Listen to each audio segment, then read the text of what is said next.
Hello दोस्तों, स्वागत है आपका हमारे YouTube channel freedom agro classes पे। मैं अंकित आज आपको पढ़ाने वाला हूँ एग्रोनॉमी के कुछ टॉपिक। जैसे आज शुरू करेंगे अपन सीड से। तो सीड होता क्या है, सीड किसे कहते हैं, आज ये देखेंगे कि सीड क्या होता है। तो सीड होता है कि पौधे का वह भाग जिससे अपने समान नए पौधे का जन्म होना। तो वो कुछ भी हो सकता है, जैसे जड़ होगा, तना होगा, पत्ती होगी। तो आज हम वही देखेंगे कि सीड होता क्या है। तो शुरू करते हैं। सीड हिंदी में बोलते हैं बीज। अब इसकी परिभाषा की बात करते हैं कि होता क्या है। तो बीज पौधे का वह भाग जैसे जड़, तना, पत्ती, दाना आदि, जिससे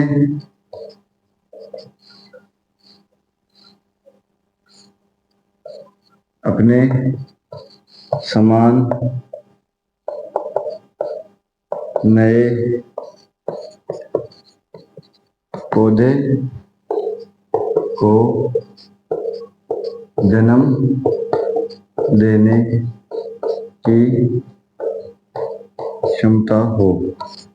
तो अभी देखते हैं सीड क्या होता है। सीड पौधे का वह भाग जिससे अपने समान नए पौधा उत्पन्न हो। वो कोई भी हो सकता है, जैसे जड़ हो सकता है, तना, पत्ती, दाना आदि कोई भी चीज हो सकती है जिससे अपने समान नए पौधे का जन्म हो। अब ये तो हुई, ये परिभाषा तो हुई अपने एग्रीकल्चर के हिसाब से। अब देखते हैं बायोलॉजी के हिसाब से भी इसकी क्या परिभाषा बनती है।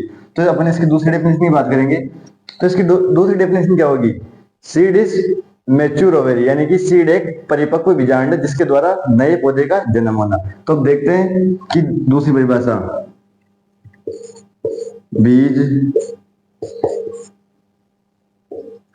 यह पुष्प का परिपक्व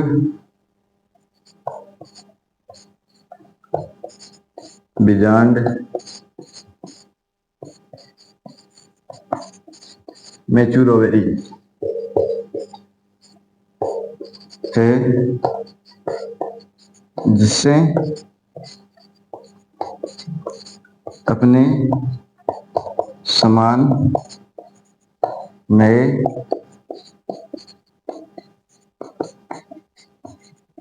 पौधे का जन्म हो। अब हमने सीड की परिभाषा की बात कर ली एग्रीकल्चर के हिसाब से और बायोलॉजी के हिसाब से। तो एग्रीकल्चर के हिसाब से तो क्या हुई, बीज पौधे का वह भाग जैसे जड़, तना, पत्ती, दाना आदि से अपने समान नए पौधे को जन्म देना। और बायोलॉजी के हिसाब से इसकी परिभाषा क्या हुई कि पुष्प यानी जो फ्लावर होता है पादप का, उसके परिपक्व बीजांड यानी कि जो मेच्योर ओवरी होती है जिससे अपने समान नए पौधे का उत्पन्न होना, वो कहलाता है सीड। अब इसके कुछ महत्वपूर्ण डेट्स देखते हैं, जैसे कि न्यू सीड पॉलिसी। हम देखते हैं न्यू सीड पॉलिसी। अब ये पॉलिसी कब आई, ये देखते हैं हम। 16 सितंबर 1988। तो हम बात करते हैं न्यू सीड पॉलिसी। तो ये न्यू सीड पॉलिसी लागू हुई 16 सितंबर 1988। और हम भारत की बात करते हैं तो भारत में है नेशनल सीड पॉलिसी।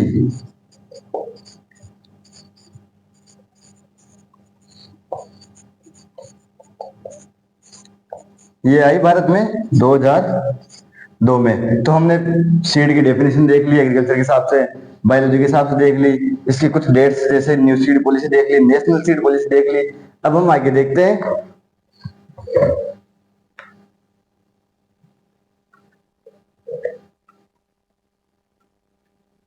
कि सीड हमें चाहिए क्यों। क्योंकि हम खेत में जो फसल उगाते हैं उससे तो सीड प्राप्त होता है हमें, तो हम उसका उपयोग क्यों नहीं करते, हमें अलग से ही सीड क्यों चाहिए। तो हम देखते हैं।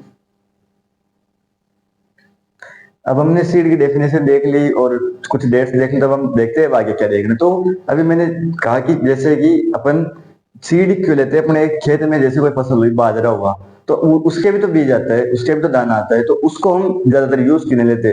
वैसे गाँव में तो आज भी वो यूज किया जाता है, लेकिन अधिक पैदावार के लिए उसको यूज क्यों नहीं लिया जाता?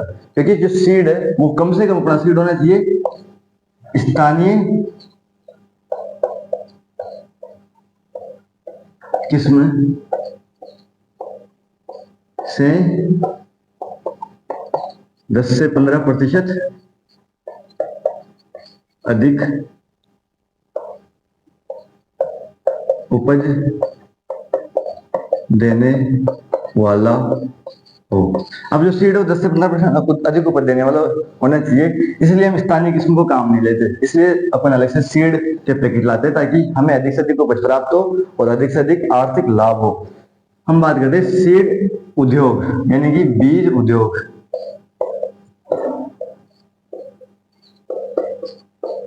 बीज उद्योग होता क्या है? बीज उद्योग वे उद्योग जहां पे बीज तैयार किए जाते हैं, जैसे सीड कंपनीज। तो इस उद्योग की हम बात करते हैं तो ये उद्योग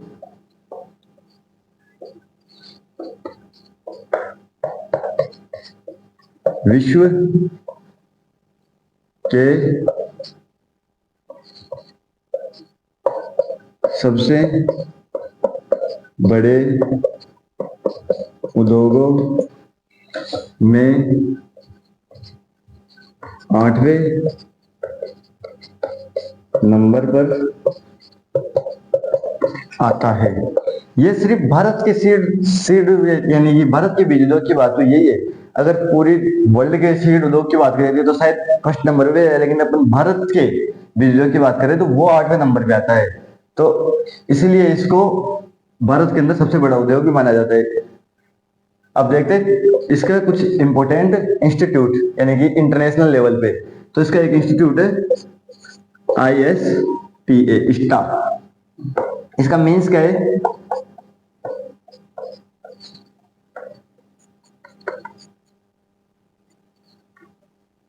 international seed testing association. Hindi में लिखेंगे इसको अंतर्राष्ट्रीय बीज परीक्षण संघ। इसका मतलब ISTA मतलब इंटरनेशनल सीड टेस्टिंग एसोसिएशन। इसका मतलब यहाँ पे बीज का परीक्षण किया जाता है। ये इंटरनेशनल लेवल पर एक बहुत बड़ा इंस्टीट्यूट है। ठीक, कहाँ पे ये इसको देखते हैं, यह है जूरिक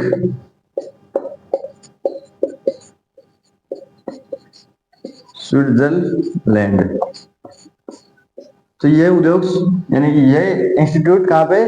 स्विट्जरलैंड में। तो अब यहाँ पे ये इंटरनेशनल लेवल की बात हो गई। अब हम देखते हैं कि जो सीड है उसके करेक्टर क्या होने चाहिए। जो गुड सीड होता है उसके करेक्टर क्या होने चाहिए। तो हम देखते हैं कि गुड सीड के करेक्टर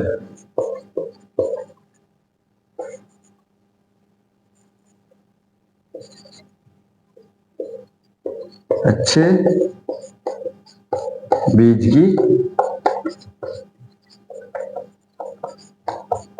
विशेषताएं। अब अच्छे बीज की विशेषताएं मैंने क्या लिखा है, जैसे अभी ऊपर ही लिखी है अपन ने कि 10 से 15% अधिक उपज देने वाला होना चाहिए वो। तो उसके लिए अपने को क्या करना पड़ेगा कि 10 से 15% अपने को उपज प्राप्त हो। तो इसमें अपन फर्स्ट नंबर पे लिखेंगे आनुवंशिक शुद्धता। अब आनुवंशिक शुद्धता होती क्या है? क्या आपने कई बार सुना होगा कि आनुवंशिक शुद्धता इसकी कितनी % होनी चाहिए, इससे कम नहीं होनी चाहिए। तो होती क्या है ये? आनुवंशिक शुद्धता का मतलब है कि जो सीड है उसके जो जीन है उसके अंदर कैपेसिटी हो कि वो अधिक से अधिक उपज प्राप्त करा सके अपने को। तो आनुवंशिक शुद्धता का मतलब है कि वो जो फसल अपने को प्राप्त होगी उस सीड से वो बिल्कुल प्योर हो, यानी उसका दाना गोल हो, उसके अंदर जो पौष्टिकता है वो भरपूर हो, जैसे कि कोई गेहूं हो तो उसमें विटामिन, प्रोटीन, कार्बोहाइड्रेट सब भरपूर हो। तो इसका मतलब इसकी आनुवंशिक शुद्धता तो ये कितने से कम नहीं होनी चाहिए? ये 99% से कम नहीं होनी चाहिए। ये आनुवंशिक शुद्धता की बात है। आनुवंशिक शुद्धता होती है जो उसके जीन है वो उनकी शुद्धता होती है जो 99% से कम नहीं होनी चाहिए। अगर इससे कम होगी तो वो सीड उगाने के लायक नहीं माना जाता, उसको अच्छे सीड की कैटेगरी में नहीं गिना जाता। दूसरे नंबर रहेगी आनुवंशिक शुद्धता। अब दूसरा टॉपिक लेते हैं हम, क्या, भौतिक शुद्धता। अब भौतिक शुद्धता क्या होती है? भौतिक शुद्धता होती है जैसे अपन ने सीड खरीद के लाए बाजार से, अब उसमें कुछ कंकड़ पत्थर आ गए, कुछ दूसरे सीड्स आ गए, तो वो होती है भौतिक अशुद्धता मानी जाती है उनको, लेकिन अपने को क्या काउंट करनी है? भौतिक शुद्धता। तो हम देखते हैं कि भौतिक शुद्धता क्या होती है। तो जैसे अपन ने बाजार से लाए, कितने एग्जाम्पल लेते हैं, 100 ग्राम सीड बाजार से लेकर गया है, उसमें क्या निकले 20 ग्राम अपने पास, 20 ग्राम क्या निकला अपने पास? डोकेज। डोकेज का मतलब भौतिक अशुद्धियां बोलते हैं उनको, जैसे कंकड़ पत्थर निकलना, तो मैं इनको ब्रैकेट में लिख देता हूं, कंकड़ पत्थर, वीड्स आदि, ये सब चीजें निकलना क्या है? डोकेज। अब इसका फॉर्मूला क्या होता है कि भौतिक शुद्धता होती क्या है? तो भौतिक शुद्धता का फॉर्मूला होता है कि शुद्ध बीजों का भार अपॉन में कुल बीजों का भार। अब इसका क्या निकाल रहे हैं अपन? भौतिक शुद्धता। अब इसका परसेंट निकालना है अपने को कि कितना, तो परसेंट निकालने के लिए क्या करें? 100 से मल्टीप्लाई। अब अपने पास शुद्ध बीज कितने निकल के आए कि 100 तो थे टोटल, उसमें से 20 निकल गए अशुद्धियां, तो शुद्ध कितने निकले? 100 माइनस 20 बराबर 80। अपने पास क्या निकल के आए? 80 बीज तो निकल के आए शुद्ध, और टोटल कितने थे? 100। और मैंने क्या किया? परसेंट निकालेंगे तो 100 से मल्टीप्लाई करेंगे, तो 100 से मल्टीप्लाई, तो 100 से तो 100 कट गए, बचे कितने? 80। इसका मतलब 80% अपने पास क्या आई? इसकी भौतिक शुद्धता। और भौतिक शुद्धता अपने पास 95 से 98% तक भौतिक शुद्धता होनी ही चाहिए, वरना उस बीज को अच्छे क्वालिटी वाले बीज में नहीं गिना जाएगा। तो हमने क्या देख ली? आनुवांशिक शुद्धता देख ली, भौतिक शुद्धता देख ली। तो भौतिक शुद्धता कितने से कम नहीं होनी चाहिए? 95 से 98% के बीच में होनी चाहिए, इससे कम नहीं होनी चाहिए। कम होगी तो अच्छे बीज क्वालिटी में नहीं गिना जाएगा इसको। और कैसे निकालते हैं? इसका फॉर्मूला है शुद्ध बीजों का भार अपॉन में कुल बीजों का भार इंटू 100। एग्जाम्पल लिया अपन ने कि टोटल थे 100 ग्राम सीड थे, उनमें से 20 ग्राम क्या निकल गए? अशुद्धियां, यानी शुद्ध बीज कितने बचे? 80 बचे। अब 80 बचे तो यहाँ पे अपन ने फॉर्मूले में लिख दिया कि 80 बीज तो ऊपर शुद्ध, और नीचे लिख दिया अपन ने कि टोटल बीज, तो और यहाँ पे कर दिया 100 से मल्टीप्लाई, तो 100 से तो 100 कट गए, बचे कितने? 80। तो 80% आई अपनी भौतिक शुद्धता, यानी कि इस वाले बीज को हम अच्छी क्वालिटी के सीड में काउंट नहीं करेंगे। स्क्रीनशॉट ले लो।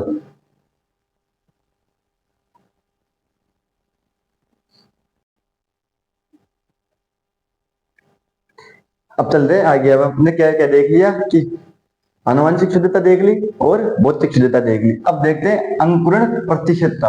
अब अंकुरण प्रतिशतता है, आप क्या समझ रहे हो? ये अंकुरण प्रतिशतता। अब उस शब्द में क्या रहा है? अंकुरण। अंकुरण का मतलब कि कितने बीज अंकुरित होंगे या हुए हैं, तो और कितने नहीं हुए। तो अपन तीसरा पॉइंट लेते हैं,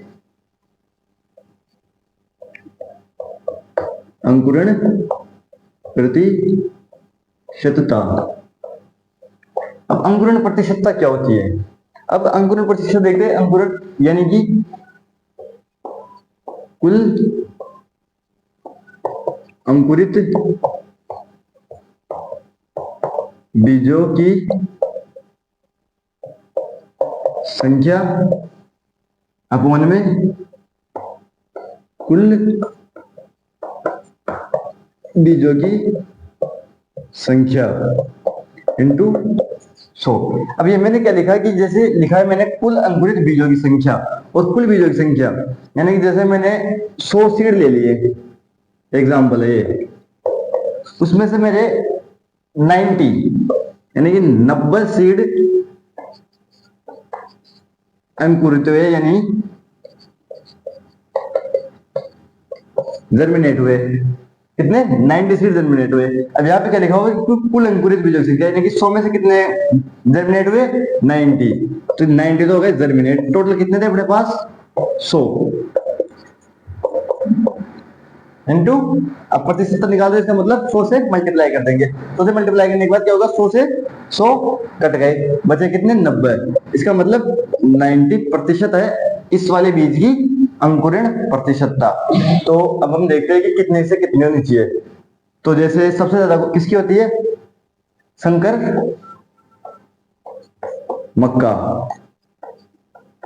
संकर मक्का की कितनी होती है, सर्वाधिक होती है 90%, सर्वाधिक। उसके बाद किसकी होती है, उसके बाद होती है जैसे गेहूं, जो इन दोनों की होती है 85%। अब इसके बाद देखते हैं संकुल मक्का।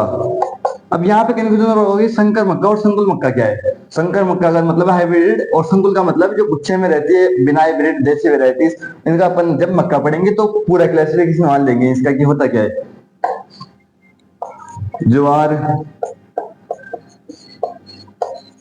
रिजका, इनकी होती है 80%। और फिर देखते हैं हम बाजरा, मूंग, मोठ, उड़द, इनकी होती है 75%। और सबसे कम की बात करते हैं तो सबसे कम किसकी होती है, कपास।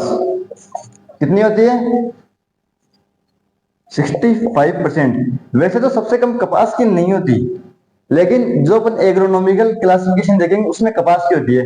अगर यहाँ पे अपन हॉर्टिकल्चर क्लासिफिकेशन लेते तो उसके अंदर मिर्च आती, जो मिर्च की होती है 60%। तो इसका मतलब सबसे कम तो किसकी हुई, मिर्च की। लेकिन अपने को सबको क्या पढ़ाया जाता है कि कपास की सबसे कम होती है कपास की सबसे कम, लेकिन किसमें, एग्रोनॉमिकल क्लासिफिकेशन में। अब चलते हैं आगे। अपन ने क्या क्या देख लिया, अनुवांशिक शुद्धता देख ली, भौतिक शुद्धता देख ली, अंकुरण प्रतिशतता देख ली। अब देखते हैं कि नमी की मात्रा, कि अपन जैसे ये सीड है, अपन ने उसको भंडारण कर दिया, वहां पे स्टोर कर दिया उसको, तो स्टोर करते समय उसकी उसके अंदर जो नमी है, मॉइस्चर है, वो कितना परसेंट होना चाहिए। तो देखते हैं,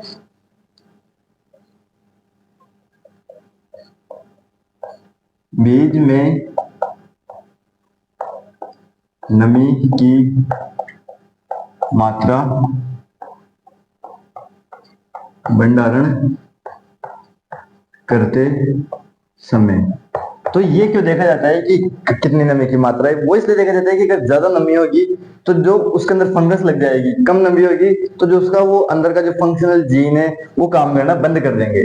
तो अब सबसे पहले हम पसंद लेते हैं कि सबसे ज्यादा तो चावल, जो चावल होता है उसमें रखी जाती है 13%। चावल में कितने रखी जाती है, 13%। इसके बाद आता है गेहूं, जो इसमें रखी जाती है 12%। फिर आता है अपने पास दलहनी फसलें, जितनी भी दलहनी फसलें उनमें रखा जाता है 9% नमी की मात्रा रखी जाती है। इसके बाद अपन लेते हैं बीजीय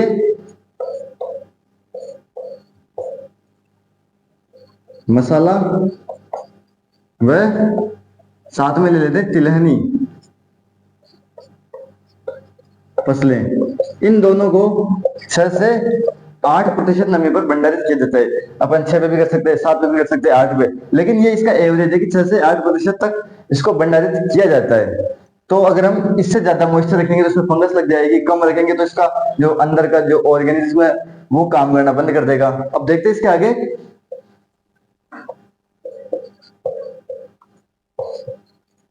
रियल वैल्यू ऑफ सीड। हम देख क्या रहे हैं, हम देख रहे हैं कि अच्छे सीड के कैरेक्टरिस्टिक क्या है। उसके अंदर चौथा पॉइंट है और पांचवा पॉइंट ये है कि रियल वैल्यू ऑफ सीड, यानी कि वास्तविक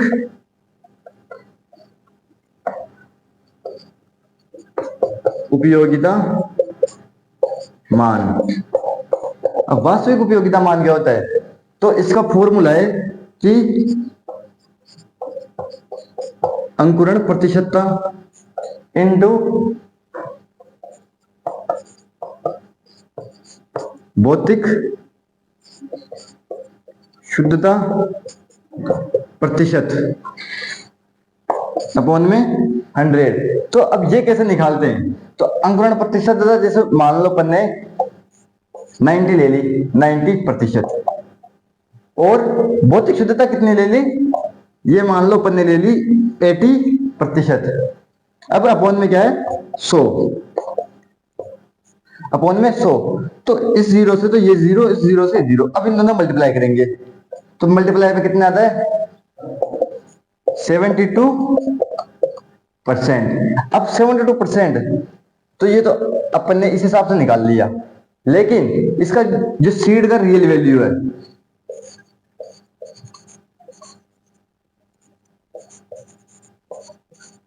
रियल वैल्यू ऑफ सीड 75% से कम नहीं।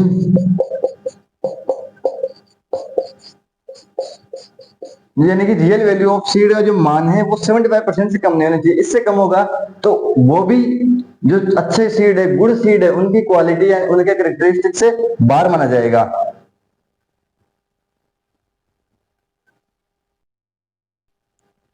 अब आगे चलते हैं। अपन ने भी क्या देखा? कैरेक्टरिस्टिक्स ऑफ सीड, यानी कि गुड सीड। तो गुड वाले सीड के अपन ने कैरेक्टरिस्टिक्स देख लिए। अपन अब देखते हैं कि सीड्स के टाइप, क्लासिफिकेशन देखते हैं सीड का कि क्लासिफिकेशन होता क्या है। तो हम देखते हैं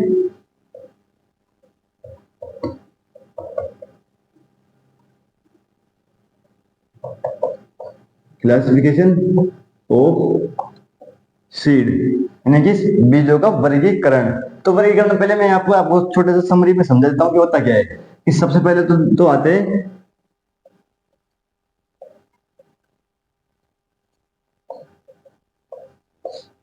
न्यूक्लियस सीड, फिर इनसे निर्माण होता है ब्रीडर सीड, इनसे निर्माण होता है आधार बीज, और इनसे निर्माण होता है प्रमाणित बीज। अब आप सोच रहे हो कि ये क्या फंडा चल रहा है कि पहले न्यूक्लियस आया, फिर ब्रीडर आया, फिर आधार आया, प्रमाणित आया।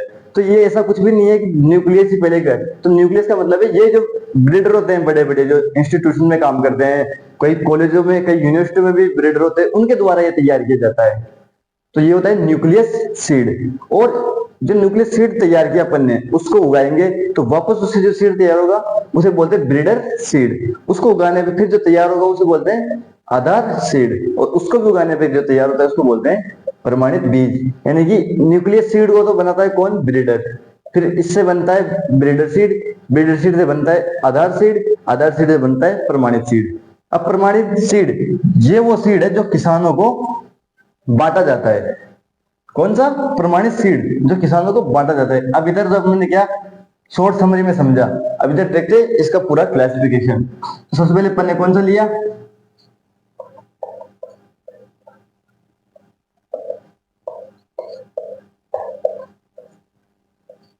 न्यूक्लियस सीड, हिंदी में इसको बोलते हैं मूल केंद्रक बीज। अब अभी मैंने बताया कि किसके तैयार किया जाता है? ये वैज्ञानिकों द्वारा तैयार किया जाता है।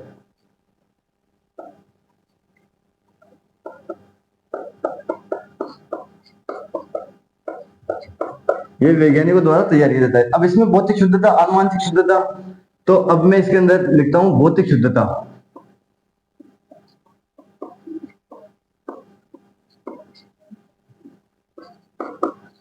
वह आनुवांशिक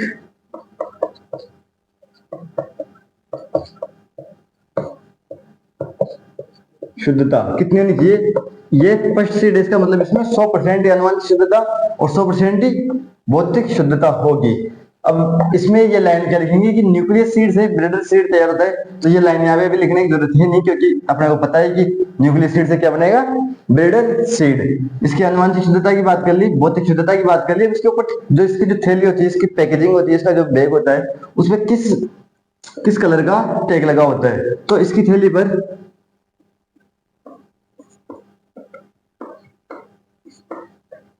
थैली पर टैग नहीं होता, यानी जो इसकी जो थैली होती है वो बिना टैग की होती है, उसके ऊपर कोई भी टैग नहीं लगा रहता। अब देखते हैं दूसरे प्रकार का सीड, ब्रीडर सीड।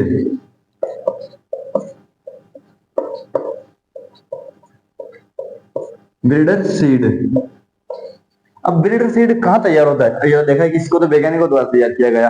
अब ब्रीडर सीड को देखते हैं कहाँ तैयार होता है। ये वैज्ञानिक जो बीज तैयार करके बेचते हैं, ये कहाँ बेचते हैं, ये बेचते हैं जैसे एग्रीकल्चर यूनिवर्सिटीज और कोई गवर्नमेंट इंस्टीट्यूट जैसे ये यहाँ पे इन बीजों को बेचा जाता है, इनसे तैयार होता है ब्रीडर सीड। अब इसके अंदर भौतिक शुद्धता और आनुवंशिक शुद्धता कितनी, 100%। अब इसमें भी वही चीज बात करते हैं कि भौतिक शुद्धता और आनुवंशिक शुद्धता कितनी है।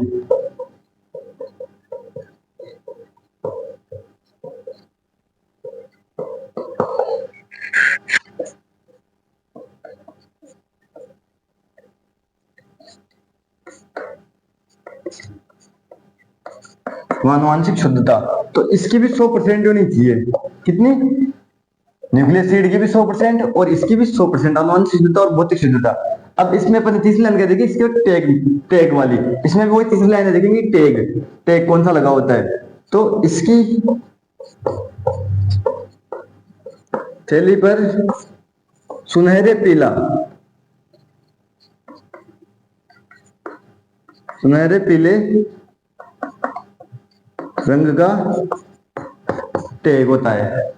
कौन से कलर का, सुनहरे पीले, इसको अंडरलाइन कर लेना कि सुनहरे पीले कलर का टैग होता है। अब अपने दो सीड की बात कर ली, न्यूक्लियस सीड कर लिया, ब्रीडर सीड कर लिया। अब कौन सा करेंगे, तीसरे नंबर का सीड, क्या नाम है उसका, आधार बीज।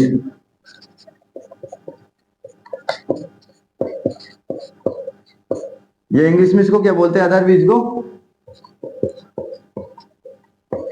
Foundation seed. अब ये सीड कहां तैयार होगा, ये सीड भी एग्रीकल्चर यूनिवर्सिटीज गवर्नमेंट इंस्टीट्यूशन में तैयार होगा।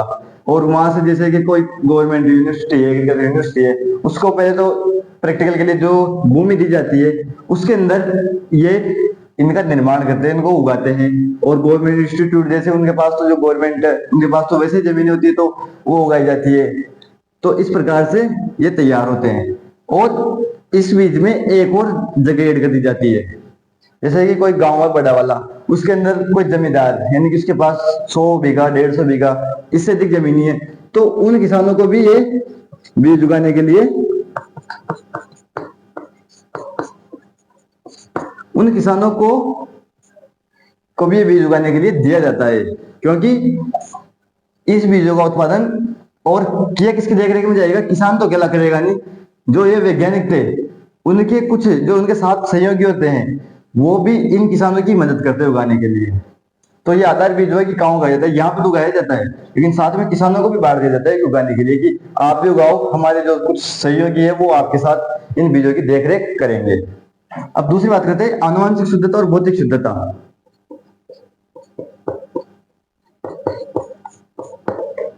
आनुवंशिक व भौतिक शुद्धता। तो आनुवंशिक शुद्धता, आनुवंशिक शुद्धता तो होनी चाहिए 99.5%। और बात करते हैं भौतिक शुद्धता, तो भौतिक शुद्धता 98% से कम नहीं होनी चाहिए। तो अब इसमें डिफरेंस आ गया, क्योंकि एक बार उगाएंगे तो 100% प्योर होगा, दूसरी बार उगाएंगे तो 100% प्योर होगा, लेकिन जब तीसरी बार उगाएंगे तब उसकी भौतिक शुद्धता और आनुवंशिक शुद्धता, क्योंकि आनुवंशिक शुद्धता कैसे घटेगी, उसके अंदर ऑटोमेटिक म्यूटेशन होने लगेगा, उत्परिवर्तन होने लगेगा। ये आपको बायोलॉजी क्लास में आगे बताया जाएगा। अब इसमें टैग की बात करते हैं कि टैग, तो इसकी थैली पर तो हमने क्या देखा कि सुनहरा पीला, इसकी पर टैग ही नहीं है। अब इसकी पर क्या होगा, इसकी पर होगा सफेद कलर का,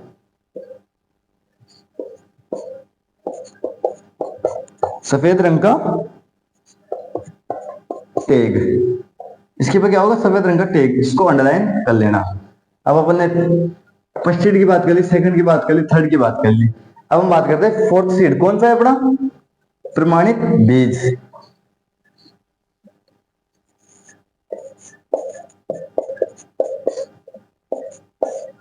प्रमाणित बीज। अब प्रमाणित बीज, अब ये मैंने क्या कहा कि ये किसानों को दिया जाता है, यानी कि जो खेत में जो बीज उगाया जाता है वो ये बीज होता है। तो इसमें लिख लेंगे कि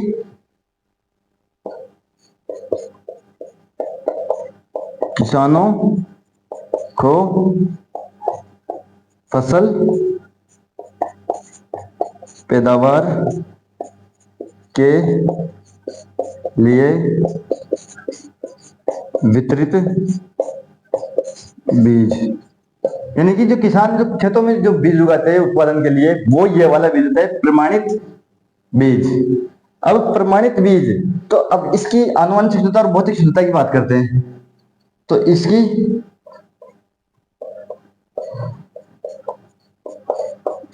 आनुवंशिक व